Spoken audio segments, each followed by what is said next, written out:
There is a viral YouTube video called It's Over, and it talks about the crash of the motorcycle market in the year 2025. The video claims the motorcycle industry is collapsing faster than expected, citing unsold inventory piling up, dropping prices, tighter credit, and looming production cuts. Let's go ahead and check out the video. The motorcycle industry in 2025 isn't just in trouble. It is in a crisis. What was once dismissed as a market cooldown has now spiraled into something much worse. This is no longer a correction. This is a collapse.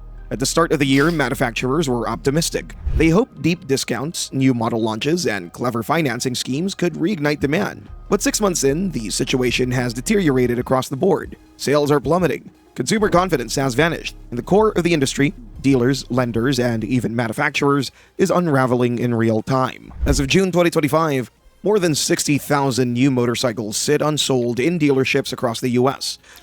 60,000, that's a lot of unsold motorcycles. That's actually really concerning, because in 2021, you would be lucky to be able to find a bike in the showroom floor, you know, but having 60,000 bikes that are unsold, that's insane. That's absolutely insane.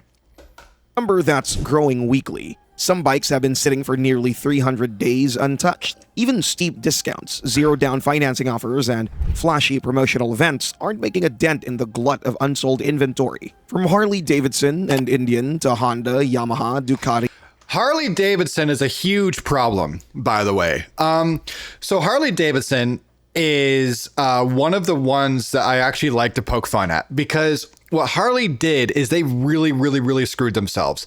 Whenever starting in mid 2022, the CEO of Harley was like, we want to turn ourselves into a luxury brand, a collector's brand, a special, like, if you own our bikes, you're considered to be really well off brand. And the prices skyrocketed because of that. And also they pushed a political agenda that a lot of people didn't agree with.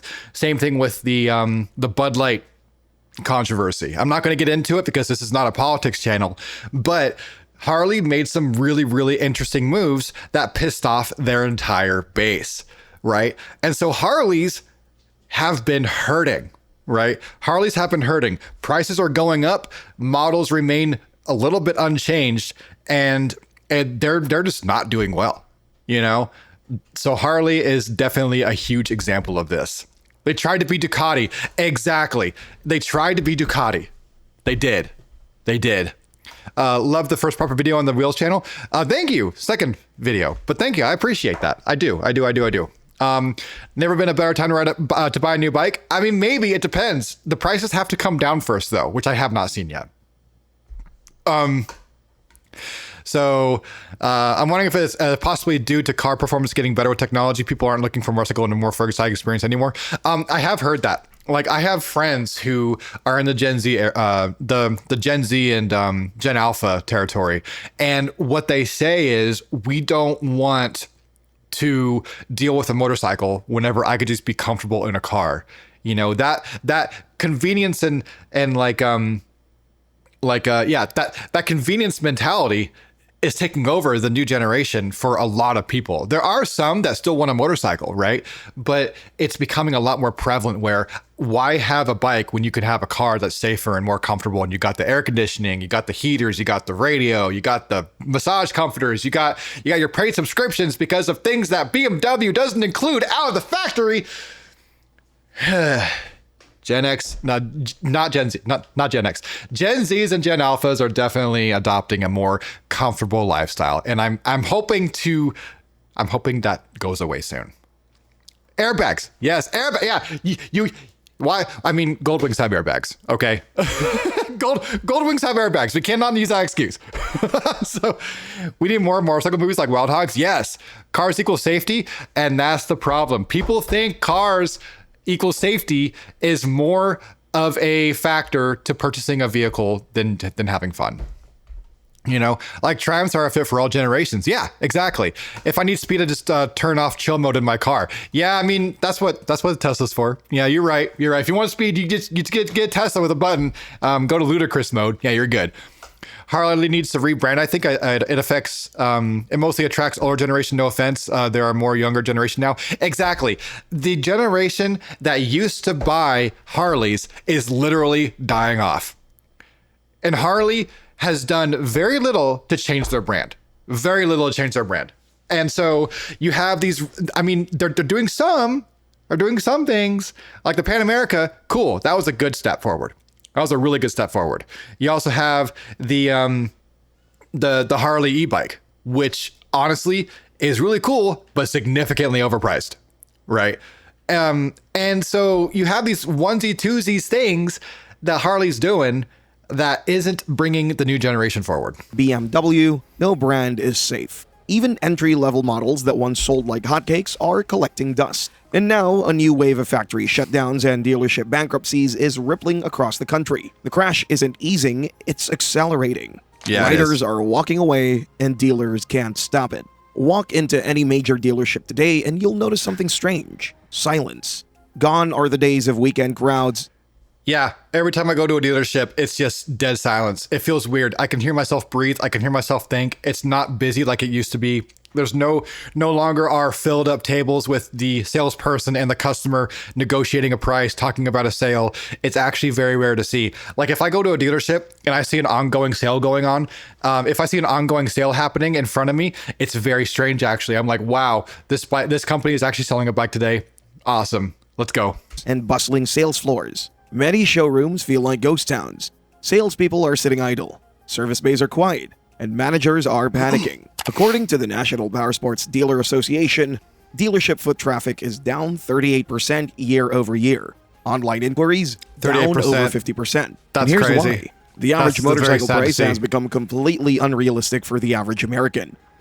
Oh, yeah. Well, okay. So if motorcycle prices are not going to change, yet we have this crazy inflation crisis, of course, people are going to prioritize getting their food over buying a motorcycle. That makes complete sense. The only situation I see this being different is in the used motorcycle market. And by the way, Ninja, it has to be in the podcast submissions forum in the Discord. So when there are more employees and customers, there's a major problem. Exactly. And that's what's currently happening, right? But yeah. Minnesota, please, in the podcast submissions, please submit that. Absolutely.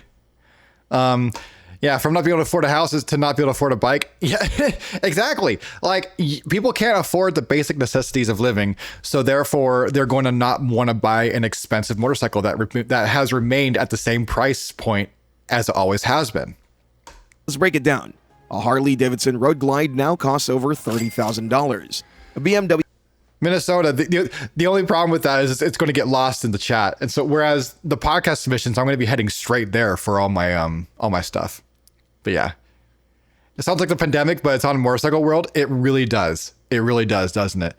I guess it could give you some negotiating power. I mean, it depends. I mean, the thing is, dealers are subject to the price that the manufacturer forces their bikes to be sold at. You know, there's only so much wiggle room you can do. Now, if there's a dealership here in California that I actually got my Tracer from, what they do is they take their bikes out for test rides, and then they sell those bikes for $1,000 to $2,000 cheaper because now it's a test model, whereas it was actually test ridden by the employees there, and they take good care of them whenever they're actually test riding them. So it's as if you're getting mile zero bikes, but you're getting them at like a significant discount. At least you'd like to hope they would take care of them, you know? So WGS 1250 Adventure starts at $20,000. Retro. This is kind of a new thing that I'm doing. So yeah, this is but fair. But fair. $5,000 to $28,000. Even a so-called budget bike like the Yamaha MT-07 is now pushing $9,000 to $10,000 with dealer fees. 5 years ago, these bikes were thousands cheaper. A 700cc bike should not cost $10,000. The average motorcycle has increased in price by more than 40% since 2020. Add in financing charges, registration, gear, and insurance, and riders are staring at total ownership costs rivaling entry-level cars. It's not just a matter. I had a chatter come into my stream yesterday, and he asked me, "Hey, dude, do you have any advice for insurance?" And I'm like, "How old are you? And what kind of bike are you getting?" and he's like, I'm getting a ZX4RR and I'm 20 years old. And he told me that his insurance quoters wanted to give him an insurance policy for like $2,000 a year. And I'm like, okay, here's what you can do. Here's what you can do. Pay for the bike outright, buy the bike entirely, get only liability on that bike and get the cheapest legal liability on that bike. If all you're concerned about is cost and the ability to ride legally, then buy your bike outright and then get the lowest form of liability.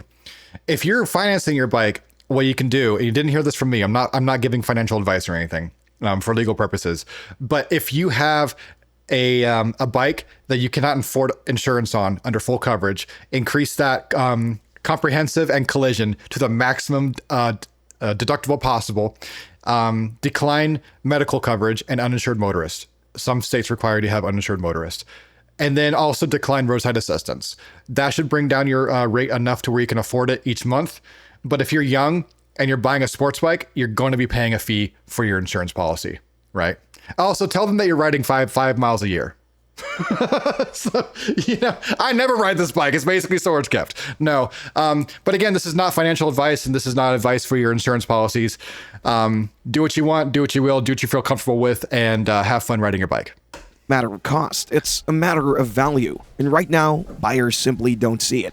Financing has become a nightmare. Let's say someone does want to buy. Maybe they're upgrading from an older cruiser or getting... This is why people are buying CF Motos. Exactly. CF Moto knows what's going on. They're smart. The Chinese just want to sell a product and they know how to do it, So let's freaking go.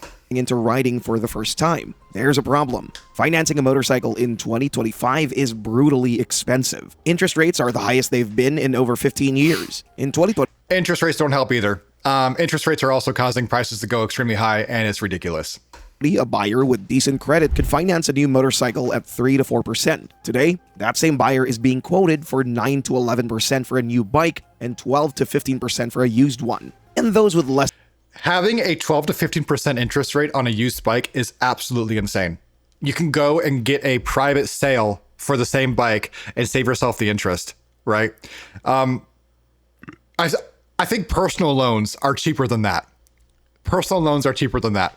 Sometimes it just depends. But yeah, just buy a bike in cash. That's all it is. If you want to have fun, go on Facebook Marketplace, adjust motorcycles from cheapest to most expensive. You'll be surprised what you can find for under $1,000. This is, again, not financial advice. Exactly. Speaking of, I think I need to send some money to my friend that was covering my ZX12. There you go. Yeah. Don't get any tickets or any accidents. Yeah, that's also a thing. If you get into an accident on a motorcycle, you have worse problems to think about than what your insurance will cover and what it won't cover. All right. Less than stellar credit, they're being offered 18% or higher if they're approved at all. Let's run the numbers. A $25,000 Harley-Davidson Street Glide at 10% APR over 60 months equals $531 a month. Total interest paid, over $6,800 by the end of the loan. Now, yeah, that is for a $25,000 Harley and that's a crazy, that actually checks out. I think I left the dealership paying about $20,000 for my Tracer, and that was after everything, right? And my payment's like $490 a month. So that number is actually not too far off. Yeah, $25K for a Street Glide? Yeah, right? That better be a good freaking Street Glide. add registration, insurance, maintenance, and gear, that rider is easily spending $700 to $800 a month just to own a bike. And this isn't just theory. 1 in 4 new motorcycle buyers in 2025 is carrying a monthly payment of $500 or more, and many of them, they're already defaulting. Repossessions are already defaulting. Whenever you have a $500 bike payment, you're going to end up going under. Like, if you don't have a good job that can support that kind of monthly payment, yeah, and repossessions are going to go through the roof. If I was looking at a sports bike, buying a sports touring, that's why I would get the Concours over the ZX14. Yeah, the Concours is a really good bike. It's basically an FDR 1300 with a Kawasaki labeling on it. Really good. If you can't pay in cash, just don't get it. That's a lot easier said than done for a lot of people. Some people just want to buy a bike and just be done with it and just finance it monthly because they want to get on the road. But I always agree, if you can buy it outright, that's the better way to do it. You save a lot of money doing it that way. And the market is drowning in used inventory. Default rates are climbing fast. As of Q2 2025, motorcycle repossessions are up 31% year over year, according to Experience Powersports Lending Index. That's the highest spike since the 2008 financial crisis. Why is this Yeah, freaking, that's 1 in 3 people who own a motorcycle who are getting repossessed. That's crazy. happening? Because rising interest rates, declining motorcycle values, and stagnant wages have created the perfect financial storm. Riders are finding themselves thousands of dollars underwater just months after buying their bikes. And instead of making payments on a devalued asset, many are simply walking away. These repossessed bikes are flooding the market, often dumped at auction for pennies on the dollar. Some dealerships are buying back repossessed units they sold less than a year ago for 40% less than the original price. The impact? Used prices are collapsing too. Used bike prices have collapsed and buyers still aren't buying. Once upon a time, Well, if the used bike price is like sky high and they're charging 15% interest on it, of course you're not going to buy a used bike from a lot. You know, it's actually really kind of sad because I see these dealerships selling new bikes for $8,000 and a used bike that is 5 years older for $7,500. I'm going to get the new bike. It's only $500 more. You know, like, what are you trying to do to me? And you're getting a cheaper interest rate on a new bike. So it's kind of like a never-ending feedback loop. You know what I mean? It's kind of like a never-ending feedback loop. If I had a one bike repossessed, that was because I did a bankruptcy. Yes, I got $40 an hour to be unemployed. Go from $40 an hour to unemployed. Oh yeah. I mean, if you file bankruptcy and getting rid of your bike is one of those side effects, I think that's not too bad. You know? used motorcycles were the affordable entry point into the hobby. Not anymore. In 2023, a used Honda Africa Twin sold for $12,000 to $13,000. Today, you can find the same bike in the same condition for $7,500 to $9,000. This is exactly what I just said. Did I not just say that? You can get a used bike for X price, and then you can get a new bike for like just slightly more, or maybe even slightly less in some cases, which is crazy, which is absolutely insane. I did the same thing when I had to buy a new car in 21. All the used prices were about the same as a new car. Exactly. And that's how it is with bikes too. It's freaking insane. And it's still not moving. Private sellers are getting lowballed on Facebook Marketplace. Good evening, Sunny Boot. Appreciate you for dropping in. Dealerships are slashing trade-in values. Buyers are haggling harder than ever and walking away if they don't get huge discounts. Why? Because buyers know the crash isn't over. They expect prices to keep falling. And they're right. Cash buyers are gone and credit is tightening. Before the crash, there was one group that helped keep dealerships afloat. Well, cash is going away because people can't afford to live these days with the inflation. Like, what cash do you have? You know, people aren't saving money anymore. They're spending it all on food and rent. I mean, that's how it is. So credit is going to be the way you do it. You know, forgot about this? No, don't worry about it. You're good. Time for, yeah, man, I always bought used cars. Now it doesn't make any sense anymore. Yeah, no, it makes more sense to get new these days just because the prices are so similar. Unless you go to Facebook Marketplace and you get something from a private sale, but otherwise you got to have full cash for that anyways. You know, food, rent, daily life things. Exactly. You got to live. Cash buyers. Often older, more financially stable, and less sensitive to financing rates, they could buy bikes outright. But in 2025, even cash buyers are holding back. High inflation has eroded savings. Many would-be buyers are putting off motorcycle purchases to prioritize rent, food, healthcare, and retirement. At the same time, lenders are tightening credit standards. Borrowers who would have been approved in 2020 are now being rejected, and those who are approved are being hit with brutal loan terms. The result? Demand is dying up on both ends, credit and cash. Manufacturers are pulling back fast.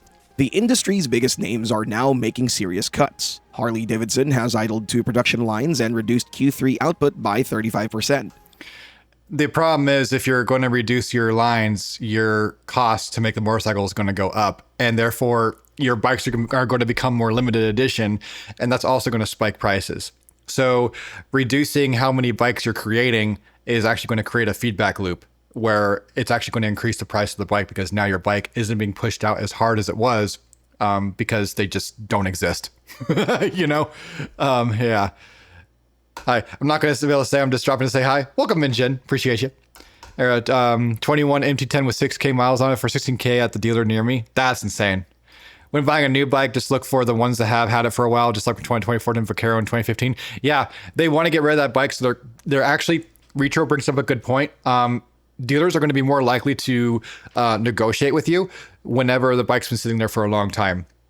Just go in there. You could ask them like, hey, which bike has been sitting around the longest? And they'll be able to tell you. And then you could be like, well, I want that bike, but I don't want it for that price. You know, what can you do for me?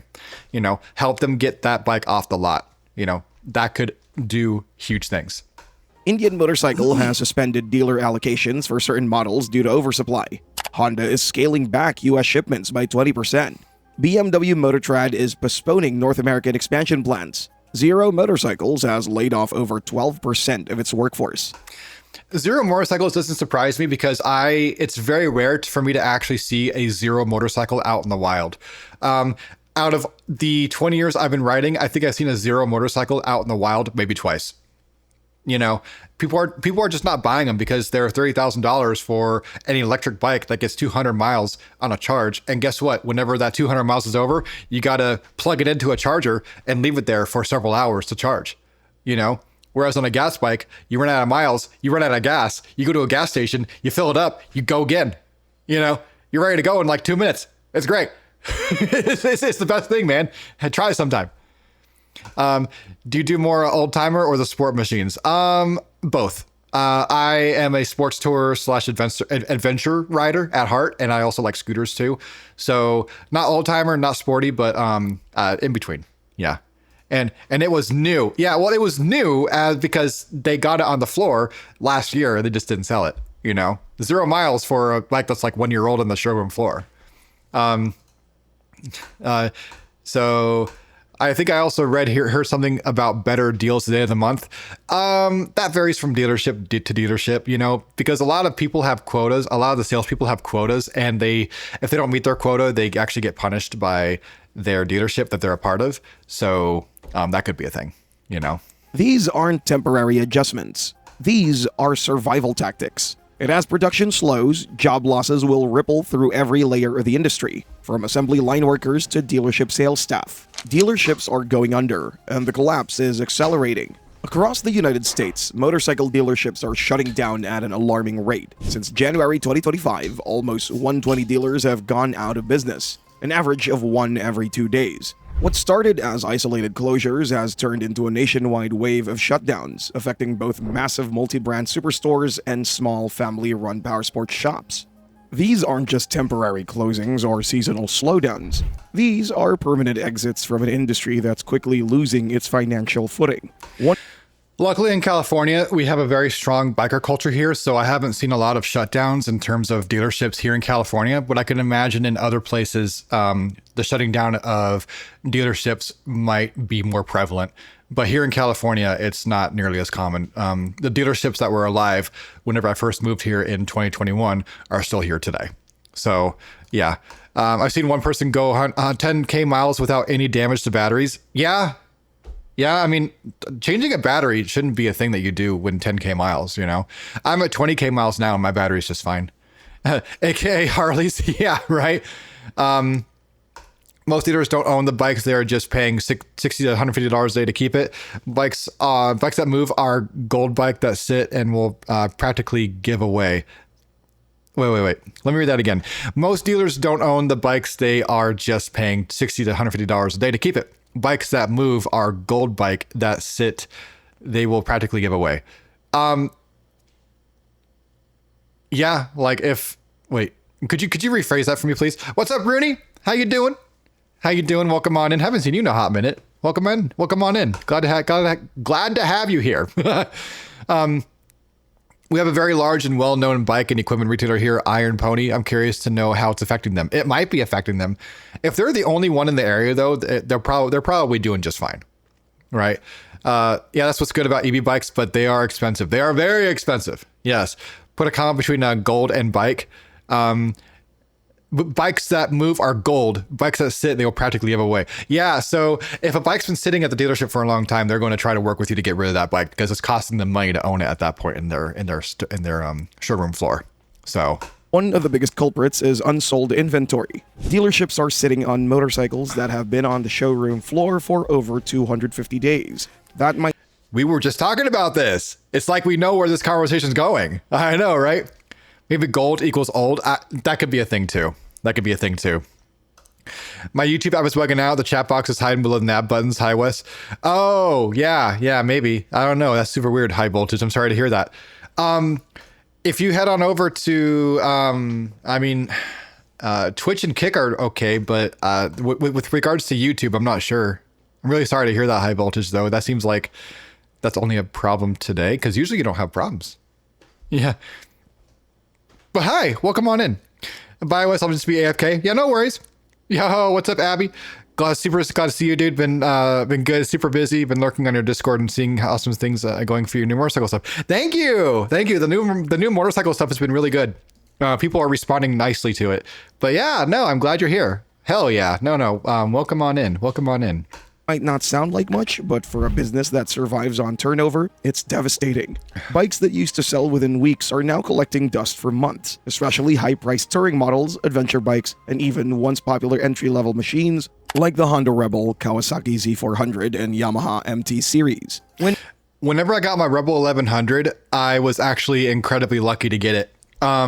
Because I got it when it first came out, and I went in and the dealership told me, yeah, like 15 people have already called in to see if this bike is available, and it's a good thing you got here first to buy it. And I'm like, oh, nice. So what you're saying is it's a good thing I dropped $1,000 to reserve it. And they're like, yeah, it was a good idea. So found your niche? I did. An inventory doesn't Yo, what's up, Idahos? How you doing, dude? Got the drinkies. Thank you, by the way. Thank you again. move, it creates a domino effect that chokes the entire business. And here's where the damage worsens. Floor plan financing.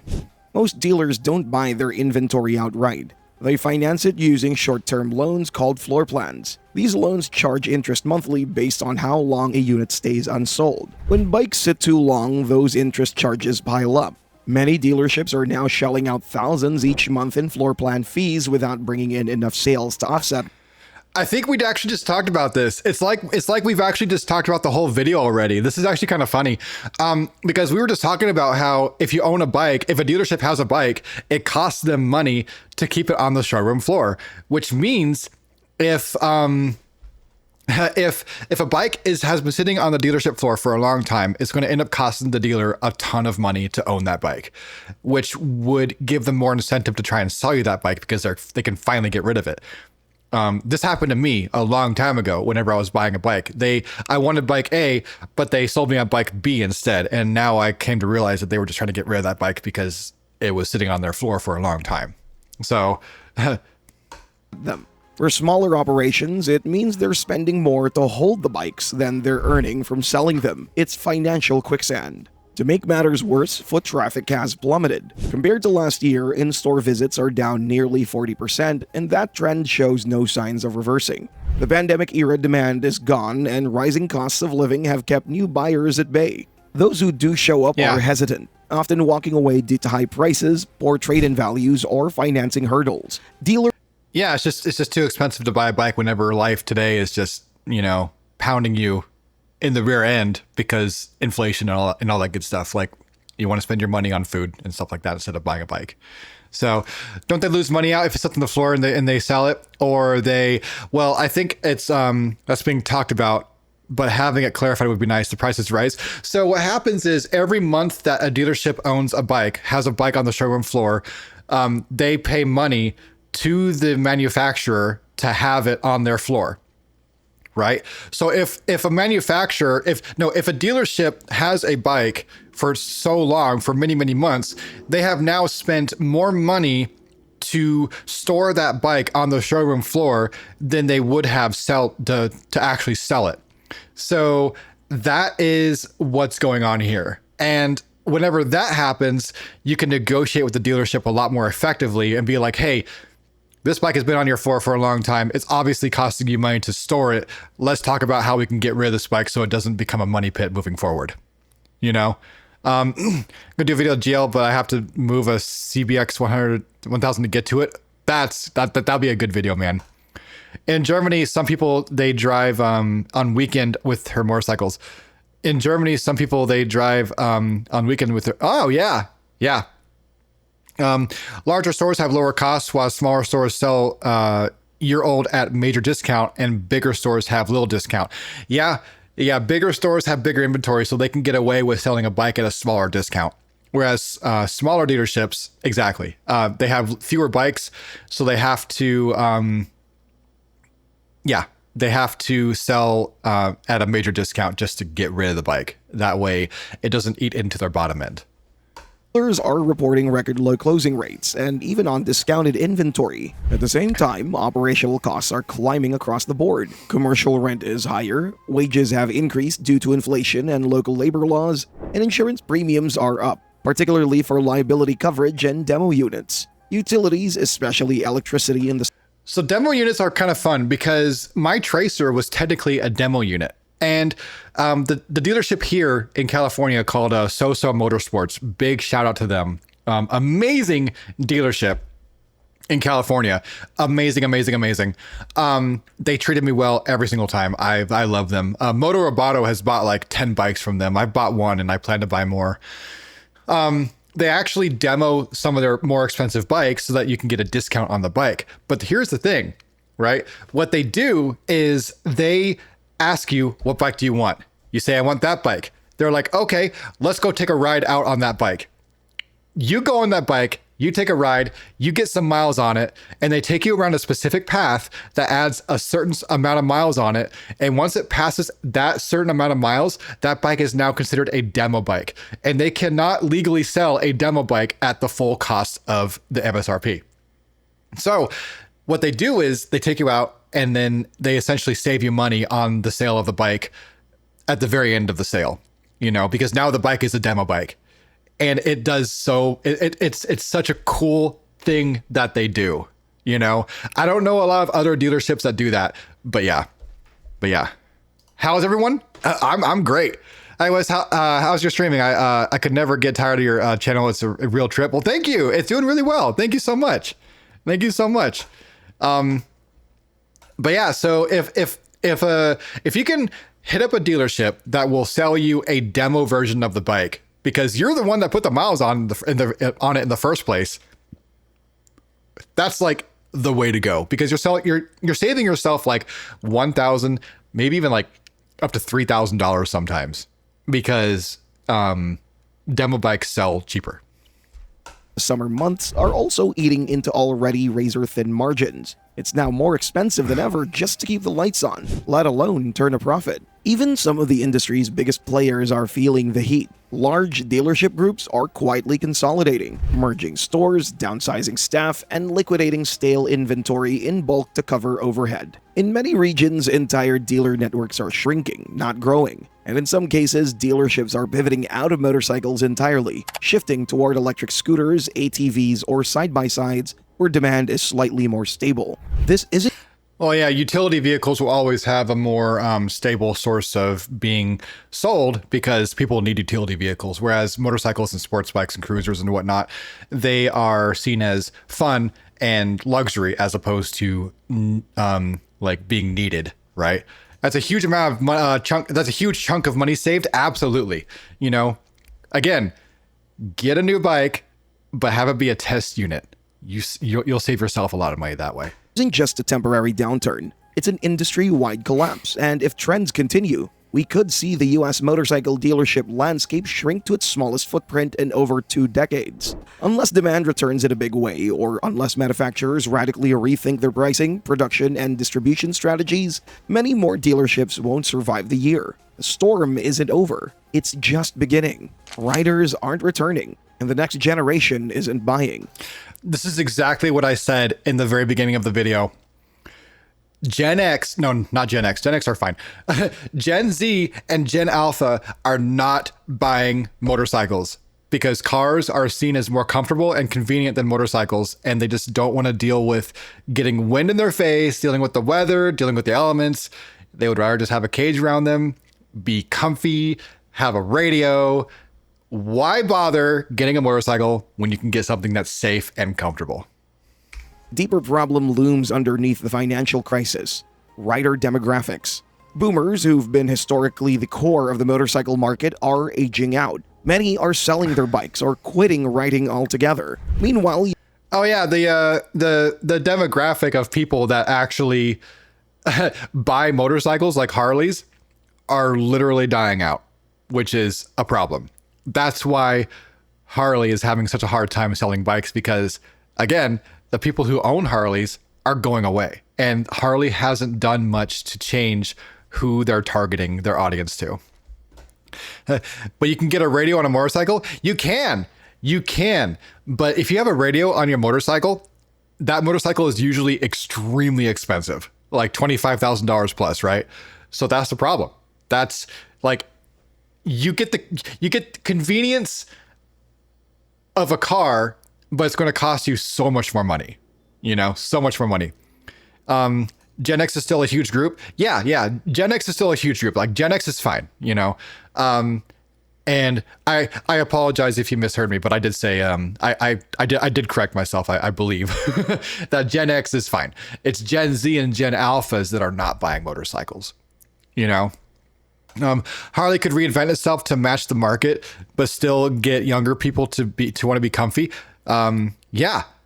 I mean, they could, but they haven't yet.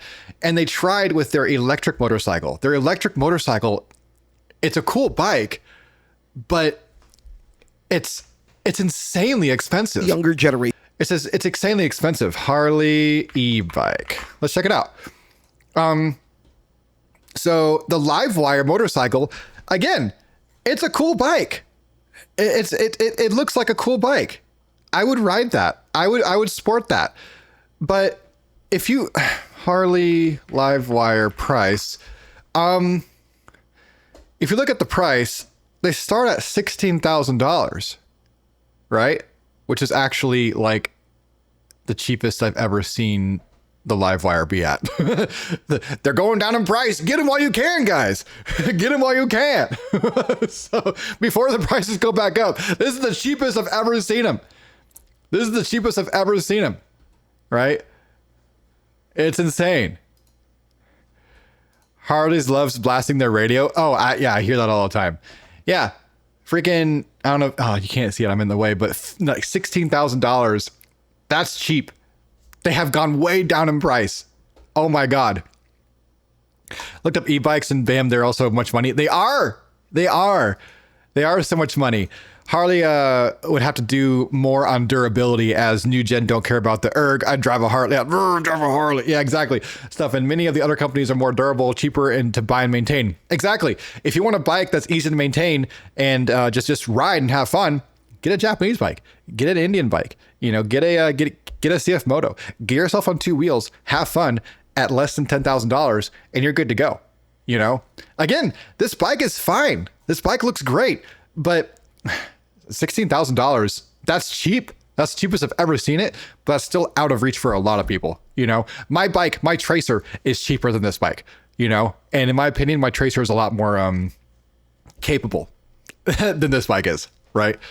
My parents love Harleys. They aren't really my thing. Yeah, Harley is definitely a personality thing. 100%. Absolutely. The local park next to me needs to do $13,000 in repair because e-bikes kids do burnouts on the basketball court. Yeah, that's a real shame too. These Saran kids. Nothing against Saran, but these kids who drive their Sarans are just like. I'm sure they're cool. I'm sure a lot of them are well behaved, but there's a culture that I think entices them to potentially cause more of a ruckus than other people. I could be wrong. It could be the next thing, the next phase, the next generation of skateboard riders. So. All right, see you later, Daisy. Have a good one. I appreciate you. Let's see here. Is it not normal price for a good bike? You can get a good bike for less than $10,000. You know, I like Cowboys 600 Ninja is like a $9,000-$10,000, right? Yeah, or low end Goldwing's like 16 to 17, I think. So low end Goldwing, let's check.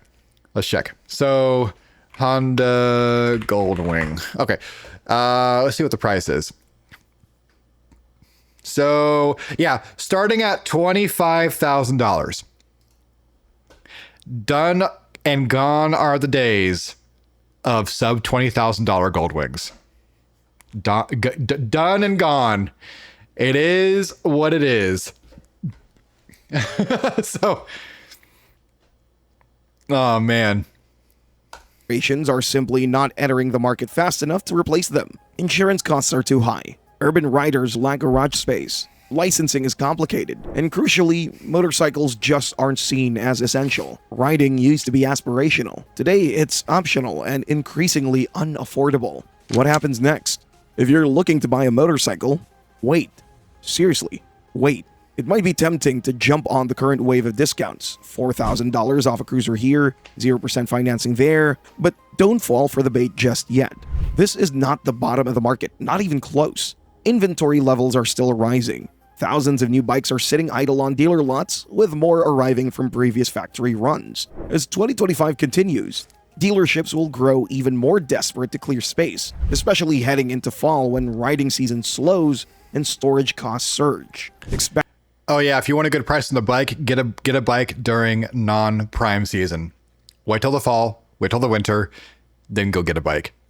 Because those bikes are sitting in the dealership lots and they can't sell them. Because guess what? There's 6 feet of snow outside. How are you going to get that bike home? I don't know. That's not my problem. But that's how you're going to save money, okay? What's up, Merv Surf? How you doing? Always prime season here? Yeah, I mean, okay, yeah, fair enough. And in California and Florida, it's always going to be good. Expect bigger price cuts, expect financing incentives with no payments for 6 months, expect free upgrades, windshields, saddlebags, luggage racks, all those thrown in just to close a deal. Patience will pay off in real dollars.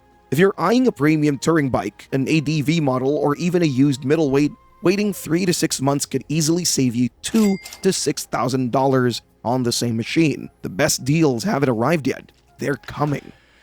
The reason why it's cheaper is because about 6 months after a model gets released and dropped, they're already starting to prep for the next year's model. And they're going to start wanting to get rid of that previous year's inventory. So that's a good way to save money. That's actually a valid technique. It's actually a valid technique. If you're trying to sell, now is your last window. If you're sitting on a motorcycle and thinking of selling, don't delay. Used prices are collapsing faster than anyone anticipated. Private sellers are already being undercut by auctions, repo bikes, and dealership blowouts. And trade-in values? They've dropped 15 to 25% in the last 6 months alone. What used to be a $9,000 cruiser in 2023 is barely fetching $6,000 now. It's true, because whenever I sold my my Rebel 1100, I sold it back to the dealer to get my tracer. And don't do that, guys. If you're trying to get money out of your vehicle, always go private sale. But my Rebel 1100, that was only 2 years old. Of course, it's a Honda, so that's not our problem. Because Hondas don't resell very well unless you get a Goldwing. The dealership gave me $2,500 for my bike when I paid about $10,000 for it, which was majorly insulting. So, but you know, I wanted the tracer. It is what it is. Mistakes were made, but I got a tracer now. I'm happy, you know. But yeah, used bikes are plummeting in price starting now. Like, it wasn't this way before, but nowadays it definitely looks like it's going to be that way moving forward. And it could hit $4,500 by fall. You might think, I'll wait until spring when demand picks up, but that's a gamble. Because spring demand didn't show up in 2025, and early forecasts for 2026, even worse. So if you're planning to sell your bike this year, sell it now. List it aggressively, be flexible. Because 6 months from now, you may not even get offers. If you do you not have the storage for more than one bike? It wasn't the storage, it was the financial monthly cost of owning and financing 2 bikes at the same time. I refuse to finance 2 bikes at the same time. Could I do it? Technically, yes. Do I want to do it? No, because that is a 6-year obligation. If you, that I don't want to, I don't want 2 bike payments. I don't want 2 bike payments. You're a dealership. It's time to reinvent or retreat. Survival isn't about outselling the crash anymore. It's about restructuring for the new normal. Dealerships that make it through 2025 will do 3 things well. Number 1, cut fat. Reduce staff, renegotiate leases, clear aging inventory at a loss if necessary. Number 2, go digital. Yeah, get rid of your old inventory. Even if you sold it at a loss, that new inventory is going to do really well. Yeah, I wouldn't finance about my R3 outright, not bragging at all, just waited. Yeah, that's the way to go, man. That's absolutely 100% the way to go. Are they losing their salt? For the newer generation, they are, which is very sad, which is unfortunate. But it is what it is, and we're trying, like with videos like this in my channel, I'm trying to bring back motorcycling to the new generation. YouTube Shorts is the best way to reach the new generation, and I'm trying to make motorcycling cool again to the new generation. That's actually one of my goals. Is I'm trying to expose motorcycles to new people. They're like, oh, this is so cool. I love hearing that. I love hearing that whenever I'm live streaming. It's the best thing. Pivot to online marketing. What's up, Alexis? Facebook Marketplace listings and YouTube walkthroughs. Number 3, get lean. Focus on top-selling models, build long-term service relationships, and control costs like your life depends on it, because it does. Some dealerships will expand their service departments and pre-owned bike business. Others may pivot entirely to parts, gear, or e-commerce. But those clinging to the old showroom sales model, they won't last. Not in this market. 2025 will be a test of survival, not just for bikes, but for the business models that sell them. The worst is still ahead. This isn't just a blip. This is the deepest motorcycle market correction in decades, and the full impact is still unfolding. We're entering uncharted territory. Manufacturers are panicking, lenders are retreating, buyers are vanishing, and dealerships are falling one by one. The market will eventually recover, but it'll look very different. Expect fewer models, fewer dealers, leaner inventories, and a much more cautious industry. Until then, hold off. Watch closely and don't believe the hype, because it's not just bad, it's worse. Guys, that was a really good video explaining the current state of motorcycling. I'm going to link this video. Guys, give that video a like, thumbs up, and a subscribe. He did a really good job explaining the current state of the motorcycle crash of June 2025. Uploaded 6 days ago, so this is very recent information. Really appreciate this guy. The channel is fastest way. I really appreciate you. If you like this video, be sure to like and subscribe, and see you next time.